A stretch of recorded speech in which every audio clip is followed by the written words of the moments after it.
원조 하이틴 스타 조영원 씨인데요.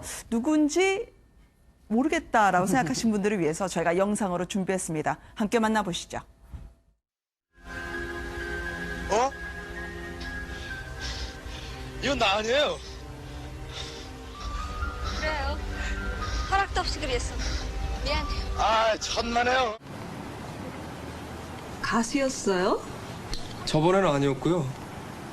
이제 시작하려고요. 안녕히 계세요. 더 이상 브라운관에서는 찾아볼 수 없습니다. 25년이나 지났는데 왜 갑자기 이렇게 실검 순위에 오른 건가요, 교수님? 한 프로그램이 있어요. 네. 그러니까 중년이 된 과거의 스타들이 만나서 친구처럼 우정과 사랑을 이야기하는 네. 그러니까 실생활로 보여지는 그런 건데 그 프로그램에서 조영원 씨를 찾는 그런 것들이 또 네. 주제가 나오고 또 그걸로 인해서 많은 분들이 조영원 씨를 기억을 해냈고 네. 또 모르시는 분들은 조영원이 누구야 하면서 찾게 됐고 오늘 오전까지도 실시간 검색어에서 계속 1, 2위를 다투고 있었습니다. 백 교수님에게 조영원 씨는 어떻게 기억되고 있습니까? 굉장히 비전이 컸던 그런 여배우였는데 짧은 시간 활동하고 사라진 안타까운 비운의 여배우로 저는 기억을 하고 있습니다. 네. 저희는 조영원 씨에 대한 기억이 생생하지만 모르는 분들도 참 적지 않을 텐데요. 네. 지금 연예계 여배우들과 비교하면 어떤 분들이 있을까요? 글쎄요, 수지 씨 처음 데뷔했을 때 느낌 같다고 해야 될까요? 네. 그러니까는 혜성과 같이 등장을 했고, 이분도 미스 롯데 출신일 거예요. 그러니까는 CF로 처음에 등장을 해서 뭐 표지 모델도 했고, 영화도 네. 했고, 안방극장에 예전에 보통 사람들이라는 드라마에서 또 잠시 또 나와서 이슈가 된 적도 있었는데, 네. 아직은 연기가 막 연글기 전에 갑자기 사라지게 돼서 뭔가 조금 더 발전을 하고 갈고 닦으면 좋은 배우가 됐을 거라는 안타까움이 있어서 네. 더 신비로움이 보태졌고 지금도 조영원 씨에 대해서 더 갈증을 느끼는 것은 아마도 많은 것들을 보여주기 전에 사라졌기 때문에 조영원 네. 씨에 대한 궁금증이 더 크지 않나 생각이 되기도 합니다. 그러니까요. 청순가련의 대명사로 불렸고요. 네. 뛰어난 연기력으로 대중에게 눈도장을 찍은 분이기도 했었죠. 네, 맞습니다. 이분의 스펙도 일명 남다르다고 들었거든요. 그러니까 일단 모델로 데뷔를 했고 또 안방극장까지 섭렵을 했고 또 영화의 주인공도 했었고요. 특히 네. 이제 땡볕이란 영화는 이제 상까지 거머쥘 수 있는 여배우로서 각인이 됐었던 함영준 감독의 페르소나 같은 그런 느낌이었었거든요. 근데 이후에 또 이제 학업과 병행을 하면서 이제 중앙대학교가 이제 안성에 있을 때 서울에 활동을 하면서 왔다 갔다 했는데 그때 당시 매니저를 어머니가 운전도 하고 다니고 이랬었습니다. 근데 뭐 이제 4년 전에 장학금을 받고 다닐 정도로 처음에 네. 이제 총망받는 학생이었는데 교통사고를 너무너무 크게 입었어요. 특히 이제 얼굴 쪽에 그 핸들이 뭐 꺾이면서 얼굴 쪽에 전치 10주 정도 네. 정말 큰 수술을 받았어야 됐었고요. 회복이 좀 많이 어려웠거든요. 네. 그때부터 활동의 맥을 놓게 됐었고 학업의 맥도 놓게 됐었고 그렇군요. 조영원 씨가 뜻하지 않게 예상 밖의 비운이 찾아들게 됐던 겁니다. 네. 그래서 호련히 연예계에서 사라졌는데요. 네. 그 전까지만 하더라도 중대 연극영화과 재학 시절에 캠퍼스 3대 미녀로 우리가 지금 알만한 세 분이 거론이 됐더라고요. 사진도 아마 준비가 됐을 거예요. 김희애 네. 씨, 전인화 씨, 조영원 씨. 저희 제작진보다 더 잘 알아주시네요. 네네. 근데 그 중에서 가장 먼저 이슈가 되고 스타덤이 올랐던 게 조영원 씨인데 그 이후에는 갑자기 이제 비운의 스타처럼 사라지게 됐고 김희애 씨하고 전인화 씨가 지금까지 장수하는 네. 원조 미녀 스타이죠.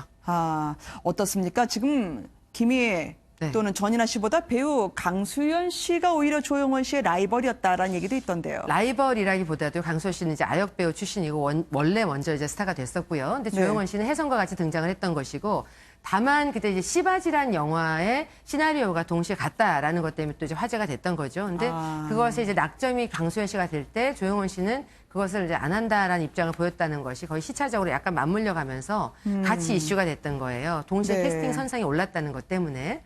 아무튼 이제 그때 당시 조영원 씨는 임고택 감독이 시바지를 고사를 하게 됨으로써 네. 베니스 영화제 여우주연상을 받았던 강수연 씨의 그 운을 빗나가게 된 그런 셈이었던 거죠. 네.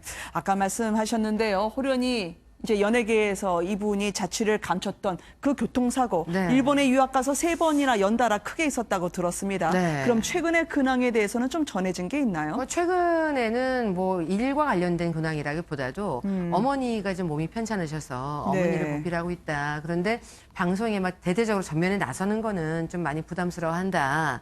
이런 입장을 조영원 씨의 측근이 전했는데 네. 사실 그 일본으로 유학 가서 되게 고생을 많이 한 걸로 알고 있어요. 네. 스스로 편의점 아르바이트까지 하면서 아, 그래요? 학비랑 생활비를 조달해 가면서 뭐 석사 과정, 박사 과정 다 밟았던 걸로 저도 그때 이제 취재를 하면서 들었던 기억이 있는데요. 네. 이후에도 그 국내로 돌아와서도 연기에 대한 복귀의 의지도 강했었지만 일이 잘 풀리지 않았었고 다만 컨텐츠와 관련된 일을 또 제작도 하고 이러면서 네. 계속 이 연예계에서 뭔가 일조하기 위한 노력을 했었거든요. 그러니까는 뭔가 상황이 맞춰지면 돌아와서 반가운 얼굴을 좀 보여줬으면 하는 바람이 있습니다. 네. 당시 교통사고가 워낙 여러 번 있었기 때문에요. 네. 다른 부상이 심각해서 얼굴 가장 중요한 부분을 치료할 겨를조차 없었다고 들었습니다. 연달아서 뭐 저희들이 얘기할 때 무속인이 그런 얘기했다고 그게 맞아떨어져라고 하지만 이게 비운인 건지 이분도 뭐 어느 무속인이 뭐 그렇게 얘기를 했다고 그래요. 3번 인생을 통해서 큰 교통사고를 3번 당할 것이다 이렇게 얘기를 했다고 하는데 정말 그게 비껴나갔더라면 좋았을 텐데 네. 3번 정도 큰 교통사고를 겪고 네. 얼굴 회복에 여념이 없을 정도로 몸을 아. 추스려야 되는 상황이 됐었으니까 네. 얼마나 그 생존을 하기 위해서 애를 많이 썼겠습니까? 그러니까 이 본인은 대놓고 얘기 못하지만 사진을 보면은요, 네. 늘 왼쪽 턱 부분을 손으로 가리고 찍는 듯한 부분이 네. 그분의 말로 다 못할 아픔과 고통을 대신해 주는 것 같아요. 맞습니다. 그러니까 연기로도 성장을 하고 뭔가 캐릭터로 성장을 해야 될 시점에 얼굴을 회복해야 되고 몸을 회복해야 됐었으니까 네. 결국은 중심권 밖으로 밀려날 수밖에 없는 그런 안타까운 상황들이 있었던 거죠. 네, 많은 분들이 그분을 한 번이라도 더 보고 네. 위로의 심정을 전하고 싶다. 그리고 궁금한 근황 저희가 살짝 네. 엿볼 수 있어서 전해드렸습니다.